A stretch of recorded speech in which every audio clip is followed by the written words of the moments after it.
రామాయణ గాథ పాడినా నీకు సంతోషము కలుగుతున్నదమ్మా. నాయనా ఒకే ఒక్కసారి అయోధ్యకు వెళ్ళి వస్తామమ్మా. అవునమ్మా.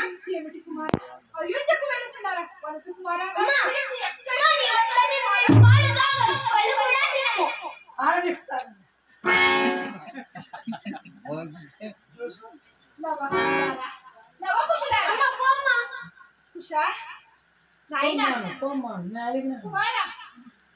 అమ్మా నీవు పంపించవన్నా నేను మాట్లాడుతున్నాం, లేకపోయినా ఇట్లా ఉంటున్నాం.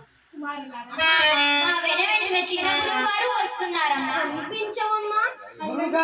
నీవే ఇంత మురిసిపోతున్నగా ఆ శ్రీరామచంద్రుడు ఎంత మురిసిపోతున్నాడో. నిన్ను విడిచి నేను ఎప్పుడైనా ఒక్క క్షణమైనా పంపించవమ్మా. పంపించవమ్మా. చూసుకొని అలాగనే వెళ్ళి రావాలని. అలాగనేమ్మా. బహుమతులు ఏమీ వలదు మాకు. వారు శ్రీరామచంద్రుని చూసినా అంత ఏం చాలు. కుమారులారా వారు ఏమి బహుమతులు ఇచ్చినా మీరు భయపడరాదు. నాకేమమ్మా. గురువు గారు, చిన్న గురువు గారు,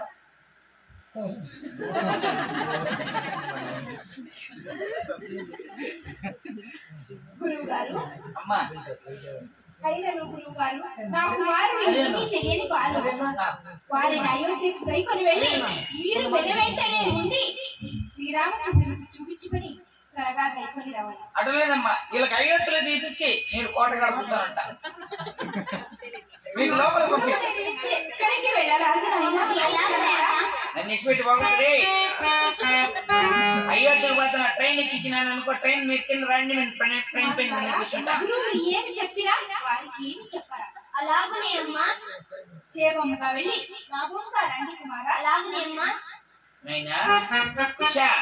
నువ్వు అయోధ్యకు పోతున్నావా?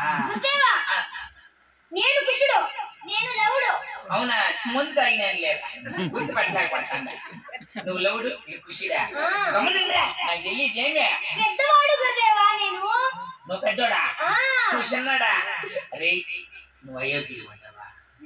వద్దు. ఎందుకు? చెలూరు మనం అక్కడికి ఎందుకు? అయోధ్యలో వచ్చి అక్కడ ఏముంది? ఎందుకు పట్ల నాయనకండి రండి అన్ని నేను చూపిస్తాను. అక్కడ దైవ స్వరూపుడు శ్రీరామచంద్రుడు ఉన్నాడు. అక్కడ అవును. చేలూరుకి వెళ్ళినామంటే అక్కడ ఆనంద స్వామి అన్నాడు. మాకు ఆయన వలదు, మాకు శ్రీరామచంద్రుడే కావాలి. మీకు శ్రీరామచంద్రుడు కావాలంటే నాకు ఆనంద స్వామి కావాలి. అందుకే అమ్ముకుంటా అంటాడు.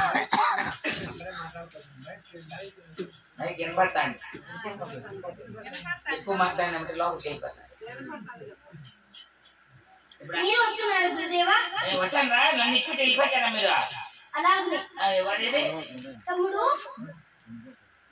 రేయ్ చెప్పగలుగుతా ఆ డబ్బులు నాకు ఛార్జీలు ఇచ్చేసిపోతాండి ఒకవేళ నేను తప్పైనా కూడా పోయి చెప్పేస్తా ఛార్జీ అంటే ఏమి గురుదేవా? ఓ మీకు తెలియదు కదా తెలియదు. ఓ పూత పలకలు మిమ్మల్ని పిలుచుకోవాల్సిందే అమ్మగారు ఆజ్ఞ ఇచ్చిన్నారు కదా ఎంత బాగుంది ఎవరా కుషిడా గురుదేవా నేను కృష్ణుడు గురుదేవా. నీ ముందు తాగినా కదా గుర్తుపట్టలేకున్నా పదండి తమ్ముడు అన్నయ్య